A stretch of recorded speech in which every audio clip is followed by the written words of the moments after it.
करोतु कल्याणम् आरोग्यं धनसम्पदः लक्ष्मीः कौस्तुभपारिजातकसुरा धन्वन्तरिश्चन्द्रमा। नमस्कार, देख रहे हैं हमारी खास पेशकश आयुष्मान भव और मैं हूं आपके साथ दिशा बिष्ट। अपने इस खास कार्यक्रम के माध्यम से हम आयुर्वेद पद्धति के जरिए उपचार के तरीके आपको घर बैठे बताने का प्रयास करते हैं। आज हम चर्चा करने जा रहे हैं नाड़ी विज्ञान के बारे में। आयुष्मान भव कार्यक्रम में आज हम आपको आयुर्वेद के इस प्राचीन और सटीक विज्ञान की जानकारी देंगे। अगर आप नाड़ी विज्ञान से जुड़े किसी भी सवाल का जवाब चाहते हैं तो आप हमारे साथ इस कार्यक्रम का हिस्सा बन सकते हैं। जिस तरह आधुनिक चिकित्सा पद्धति में बीमारी का पता कुछ लैब टेस्ट और जांचों की मदद से लगाया जाता है, उसी तरह आयुर्वेद में भी बीमारी की पहचान करने के कई तरीके हैं। इनमें नाड़ी परीक्षण प्रमुख है।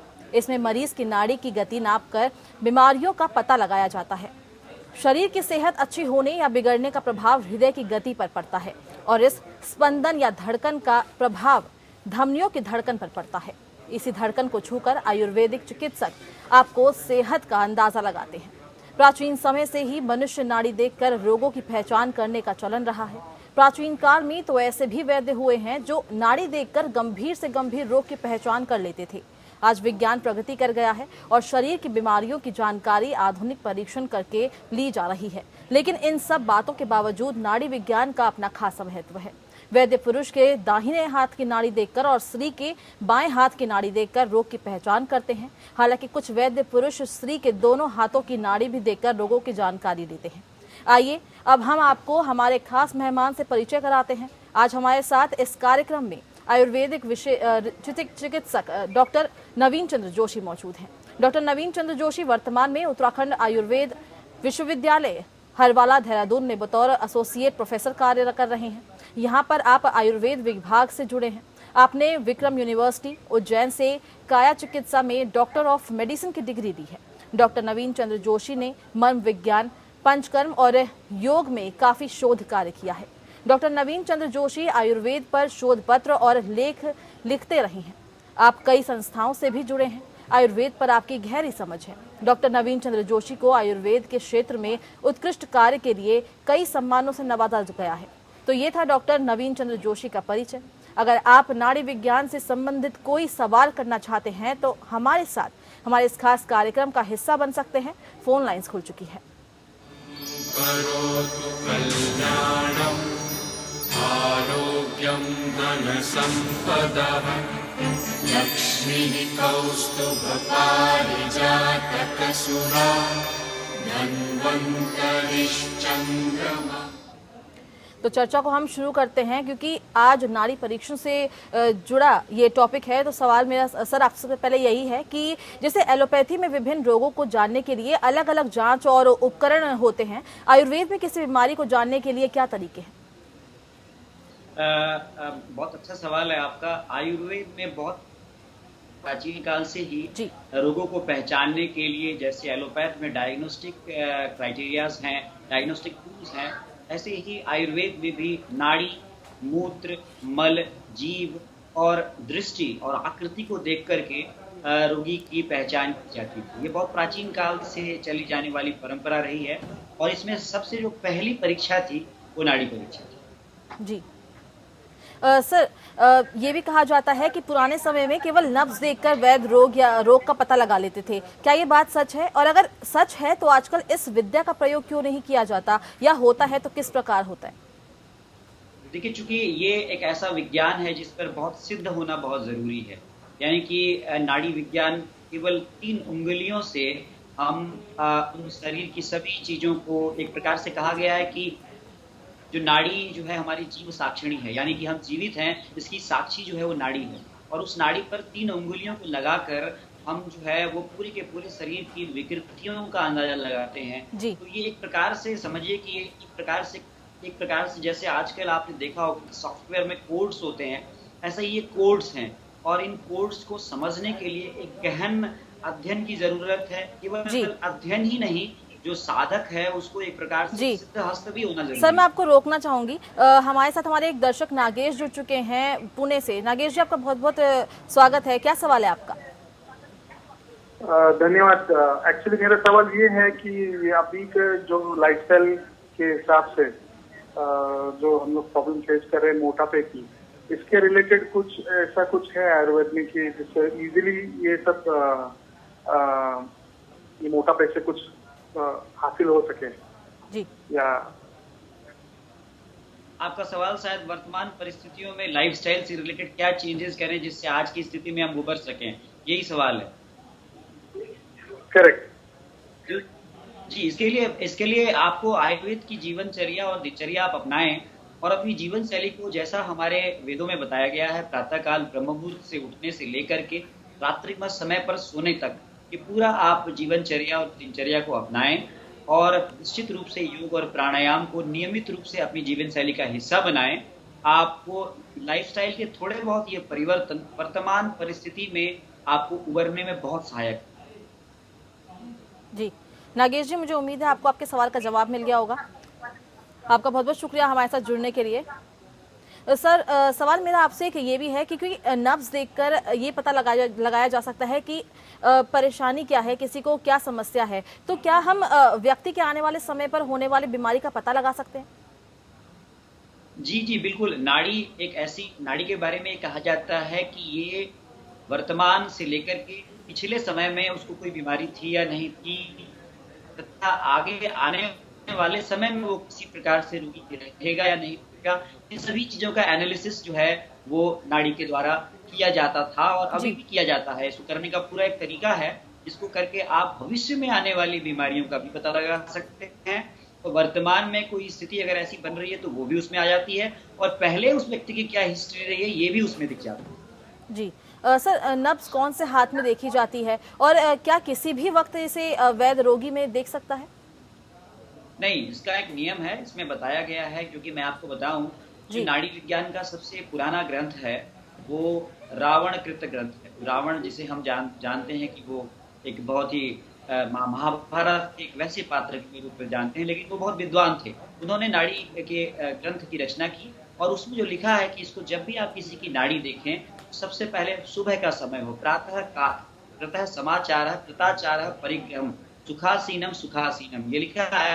यानी कि सुबह के टाइम पे आप जब व्यक्ति अपने नियमित सब शौच आदि क्रियाओं से निवृत्त हो गया हो और रिलैक्स्ड हो तथा उसे सुखपूर्वक आसन में बिठाकर उसकी नाड़ी आप देखें, ये बताया गया। तो नाड़ी देखने का एक समय निश्चित है तथा इसके अलावा महिलाओं का की बाईं तरफ की नाड़ी और पुरुषों के दाएं हाथ की नाड़ी देखने का एक विधान है। और अंगूठे के मूल के नीचे नाड़ी देखी जाती है, जिसे हम रेडियल आर्टरी भी कहते हैं मॉडर्न साइंस में। तो रेडियल आर्टरी की हम पल्सेशन को नब्ज के रूप में देखते हैं।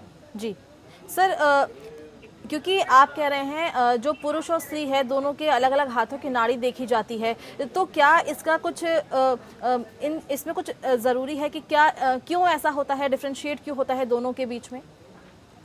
जी ऐसा इसीलिए होता है क्योंकि आपको पता होगा कि हमारी जो महिलाएं हैं और पुरुष हैं, इन दोनों में बेसिक जो डिफरेंस है वो पुरुषों में आग्नेय तत्व प्रधान होता है। यानी जिसे हम मॉडर्न साइंस से कहें तो वो टेस्टोस्टेरोन डोमिनेंट कैरेक्टर्स होते हैं, एंड्रोजन डोमिनेंट कैरेक्टर्स होते हैं, जिसे हम सूर्य से जोड़ते हैं और जिसे हम दाईं तरफ से जोड़ते हैं। और महिलाओं में जो उनकी फेमाइन कैरेक्टर्स होती हैं, जिसको हम सोम तत्व से जोड़ते हैं, जिसे हम बाएं अंग से जोड़ते हैं। इसलिए आपने देखा होगा विवाह में भी बाईं तरफ महिलाओं को बैठाया जाता है और महिलाओं को वामांगी कहा जाता है। तो इसीलिए ये विधान है कि बाएं हाथ की नाड़ी महिलाओं की देखी जाएगी और उसमें एग्जैक्ट जो है उसके हार्मोनल चेंजेस वगैरह भी आराम से एनालिसिस किए जा सकते हैं। और पुरुषों के दाएं हाथ की नाड़ी देखने का विधान। बिल्कुल। और हम नब्ज की जानकारी ले रहे हैं, किस तरह से नब्ज का परीक्षण किया जाता है। डॉक्टर साहब हमारे साथ जुड़े हुए हैं। सर, इसी बीच हमारे साथ हमारे दर्शक प्रमोद जुड़ चुके हैं रायपुर से। प्रमोद जी, आपका बहुत बहुत स्वागत है। क्या सवाल है आपका? हाँ जी, क्या सवाल है आपका डॉक्टर साहब से? हाँ डॉक्टर साहब, मेरे हाथ में और पैर में बहुत खुजली होता है। जी, हाथ पैर में बहुत खुजली होता है मैडम। जी बिल्कुल। जी ये पूरे हाथ पैर में ही होती है केवल?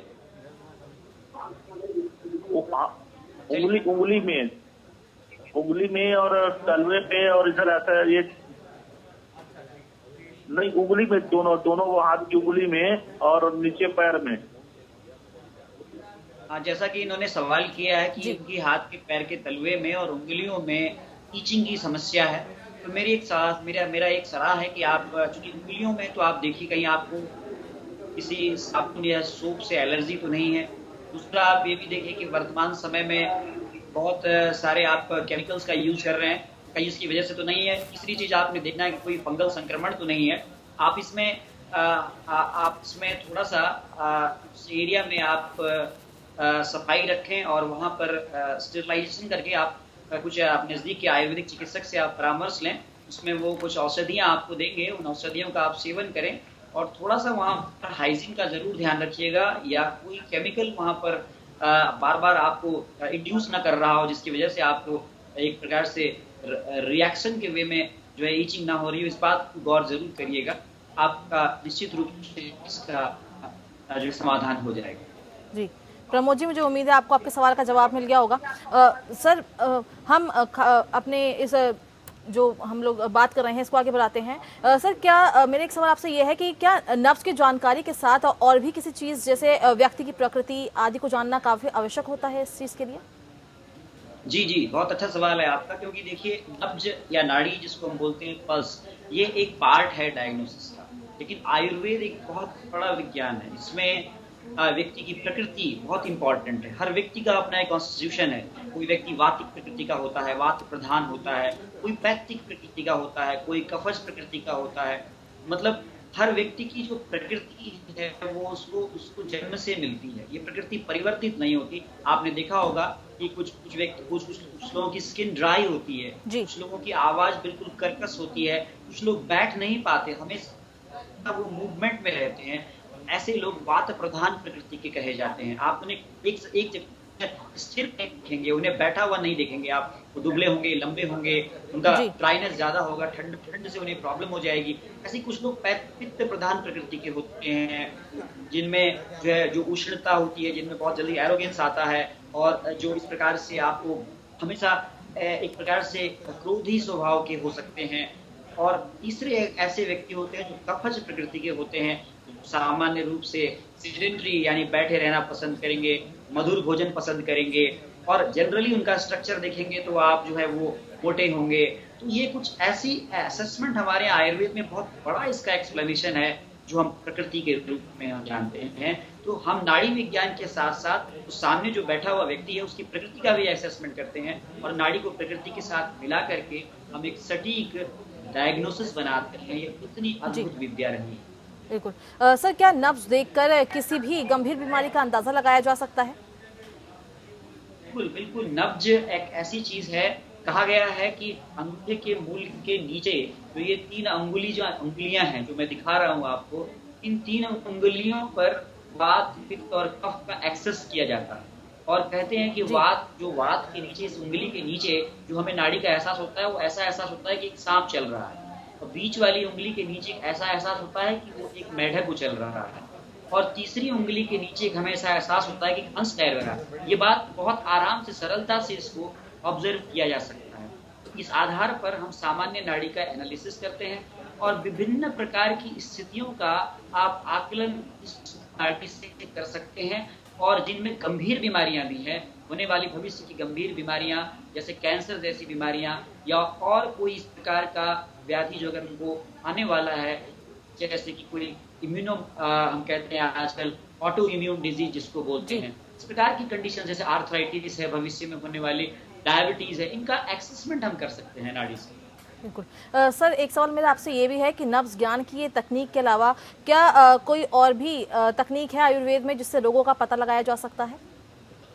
जी बिल्कुल। आयुर्वेद मैंने बताया कि आयुर्वेद में वो सारी तकनीक जो आज की जाती है, जैसे आज भी आप देखेंगे कि मूत्र परीक्षण किया जाता है, यूरिन एग्जामिनेशन करते हैं। तो हमारे यहाँ भी मूत्र परीक्षा का उल्लेख है कि आज भी आप देखते होंगे कि क्लिनिकल एग्जामिनेशन में स्टूल एग्जामिनेशन किया जाता है। तो हमारे यहाँ भी मल परीक्षा करने का है। इसी प्रकार टंग देखते हैं, जिह्वा, उसका शब्द, वो कैसा बोल रहा है, आवाज कैसी आ रही है, उसकी दृष्टि, आईज, कंजंक्टिवा उसका किस प्रकार का है, ये देखते हैं। तो ये सारा उसके टच की सेंसेशन, उसकी आईज का सेंसेशन, उसके टंग में क्या किस प्रकार का चेंजेज आ रहा है, ये सब हम नाड़ी के अलावा भी देखते हैं। तो एक पूरा डायग्नोस्टिक, एक पूरा परीक्षा। इसके अलावा दर्शन, स्पर्शन और प्रश्न, यानी कि किसी रोगी से हिस्ट्री लेना, उससे प्रश्न पूछना, उसको पूरा ओवरऑल देखना और उसको स्पर्श करना, टच करना, ये सब अलग अलग परीक्षाओं की विधियां बताई गई है। तो आयुर्वेद में डायग्नोसिस के लिए कई ऐसी जो विद्याएं हैं जो बताई गई है, जिनसे कि आप निदान कर सकते हो, किसी रोग को पहचान सकते हो। जी सर, आधुनिक विज्ञान भी नाड़ी यानी पल्स देखता है, परंतु उसमें और आयुर्वेद के नब्ज यानी नाड़ी ज्ञान में कितना फर्क होता है? बहुत बहुत बहुत फर्क है। जो आधुनिक चिकित्सा विज्ञान है वो नब्ज में या नाड़ी में नब्ज की गति क्या है देखता है, कितनी देर, कितनी 72 है या 72 से अधिक है, फिर उसकी वॉल्यूम देखता है, उसकी रिदम देखता है, वो लगातार आ रही है या नहीं आ रही है ये देखता है, कहीं मिस तो नहीं कर रही है देखता है जी। इसमें दोषों का असेसमेंट करता है। जो हम कहते हैं कि हमारे शरीर को निर्माण करने वाले 3 दोष हैं, वात, पित्त और कफ। तो ये तीनों दोषों का व्यवहार देखता है।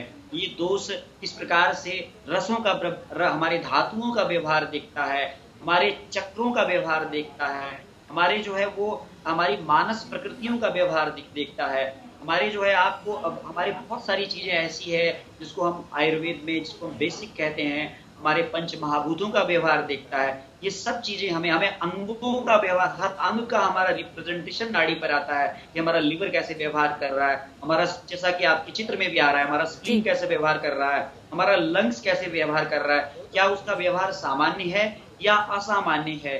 ये सब चीजें हम नाड़ी ज्ञान में, सब चीजें हम देखते हैं बहुत विस्तृत। जैसे कहें एक प्रकार से हम सीटी स्कैन कराते हैं या फिर एडवांस टेक्निक इस्तेमाल करते हैं, वैसे ही उसके अलग अलग स्तर हैं। आप पहले स्तर पर कुछ चीज देखते हैं, फिर दूसरे स्तर पर कुछ चीज देखते हैं जी, फिर तीसरे स्तर पर कुछ पर आपको अलग अलग चीजें नजर आती हैं। बिल्कुल। सर, एक सवाल मेरा आपसे ये भी है, एक कहते हैं कि नब्ज ज्ञान की जानकारी रखने वाले चुनिंदा वैद्य ही होते हैं, क्या ये सत्य है? हेलो, जी जी जी, आपका प्रश्न आ गया मेरे पास। इसका कारण ये है कि नब्ज ज्ञान एक वैसी ही चीज है जैसे संगीत का ज्ञान। हर व्यक्ति संगीत के ज्ञान में अच्छा गायक नहीं हो सकता, कुछ चीजें इनबॉर्न मिलती है। आप इसकी जब तक, इसका जो पूरा ये आर्ट है, इट इज बेसिकली आर्ट। आपको 3 अंगुलियों के नीचे जो एक्सेसमेंट मिल रहा है, इस पे आपका पूरा ध्यान केंद्रित होना चाहिए। और ये एक विडंबना है कि आज की तारीख में इसके प्रैक्टिस करने वाले लोग बहुत कम हैं, क्योंकि इसमें बहुत कंसंट्रेशन की आवश्यकता होती है। जैसे कि हम किसी संगीत को सीखने के लिए रियाज करने की जरूरत होती है, वैसे इसमें लगातार रियाज की जरूरत होती है। और कुछ चीजें हमें इनबॉर्न मिलती है और कुछ चीजें हम सीखते हैं। तो चूंकि ऐसे लोगों की आज संख्या बहुत कम है, दूसरा सबसे बड़ा काम है, इसको प्रचारित भी बहुत कम किया जा रहा है, इसको सिखाने वाले लोग भी बहुत कम है। तो इन्हीं कारणों से आज चुनिंदा वैद्य हैं जो नाड़ी ज्ञान में अपनी महारत रखते हैं। जी सर, एक सवाल मेरा आपसे ये भी है कि जो सही एकदम बताएगा इसका नाड़ी परीक्षण का जो वक्त होता है, एग्जैक्ट सही टाइम कब है इसका परीक्षण करने का? जी, सवाल समझा नहीं मैं। एग्जैक्ट सर, टाइमिंग कब है, मतलब क्या टाइम में, किस समय इसका परीक्षण किया जा सकता है नाड़ी? देखिए, इसका जो, वैसे तो अगर कोई वैद्य है तो वो जब भी रोगी आ रहा है वो कभी भी उसकी नाड़ी देख सकता है, क्योंकि नाड़ी का जो बिहेवियर है वो दिन के समय, प्रातः काल अलग रहेगा, दिन में अलग रहेगा, शाम को अलग रहेगा, रात्रि में अलग रहेगा, इवन ऋतुओं से भी इसका वेरिएशन मिलता है। लेकिन जो आइडियल है, अगर किसी की नाड़ी सही में परीक्षा करनी है, जैसे कहते हैं कि ब्लड प्रेशर देखने का आइडियल टाइम मॉर्निंग टाइम, किसी की पल्स देखने का आइडियल टाइम मॉडर्न साइंस भी कहता है कि मॉर्निंग टाइम है, ऐसे ही किसी के नाड़ी देखने का भी जो आइडियल टाइम है प्रातः काल, जब वो अपनी मल मूत्र आदि सभी उससे निवृत्त हो चुका हो, और उसके बाद नाड़ी देखी जाए तो नाड़ी बिल्कुल सामान्य बिहेव करती हुई दिखती है। और यदि उसमें असामान्य बिहेव है तो उससे हम रोगों का अंदाजा लगा सकते हैं। जी सर, हमारे एक दर्शक हमारे साथ मनोहर लाल जी जुड़ चुके हैं। मनोहर लाल जी, आपका बहुत बहुत स्वागत है। क्या सवाल है आपका? मेरा सवाल मैडम ये मेरे जो है ना हाथों के उंगलियों में सुनसनाट रहता है, ये है झंझनाट सुनना पड़े हाथों में उंगलियों में। शायद झंझनाट की बात की है। जी, कहाँ पे झंझनाट रहती है? आंखों में। आंखों में झंझनाट रहती है। जी। तो आपको मेरी एक सलाह है कि आप एक तो जो है त्रिफला, हरड़ बहेड़ा आंवला, ये उपलब्ध होता है। हरड़ बहेड़ा आंवला को आप पानी में डुबा दीजिए, ताजे उसके जो उसका आपको बाजार से मिल जाएगा, और उसको बिल्कुल पानी को बिल्कुल सुबह एकदम छान लीजिए, कपड़ छन कर लीजिए, और जो बिल्कुल साफ पानी है उससे आप नेत्र को प्रक्षालन करिए। जी, यानी त्रिफला के जल से नेत्र का प्रक्षालन करिए, आपको बहुत आराम होगा, बहुत लाभ मिलेगा। ये इसके अलावा एक और चीज मैं बताता हूँ, आपको आंखों में झंझनाट होती है तो आंख के पास यहाँ पर एक पॉइंट होता है, ये इसको बोलते हैं अपांग मर्म। आप इस मर्म को स्टिमुलेट करिए 15 से 18 बार इस प्रकार से, और यहाँ पे एक श्रृंगाटक मर्म होता है, इसको इस प्रकार से आप प्रेस रिलीज करिए, आप इसको प्रैक्टिस करिए, आपको झंझनाहट में बहुत आराम मिलेगा। त्रिफला का पानी से आप आंख को धोइए और जो 2 पॉइंट बताएं, इन पॉइंट को आप स्टिमुलेट करिए। जी। मनोहर लाल जी, मुझे उम्मीद है आपको आपके सवाल का जवाब मिल गया होगा। आपका बहुत बहुत शुक्रिया हमारे साथ जुड़ने के लिए। डॉक्टर साहब, आपका भी बहुत बहुत शुक्रिया हमारे साथ इस खास चर्चा में शामिल होने के लिए। तो आज हमने नाड़ी परीक्षण के बारे में जाना, किस तरह से कितना प्रमुख नाड़ी परीक्षण है, इसमें मरीज की नाड़ी की गति मापकर बीमारियों का पता लगाया जाता है। और इसी के साथ आयुष्मान भव में बस इतना ही। आप बने रहिए हमारे साथ। नमस्कार। करोतु कल्याणम् आरोग्यं धनसम्पदः लक्ष्मीः कौस्तुभपारिजातकसुरा धन्वन्तरिश्चन्द्रमा।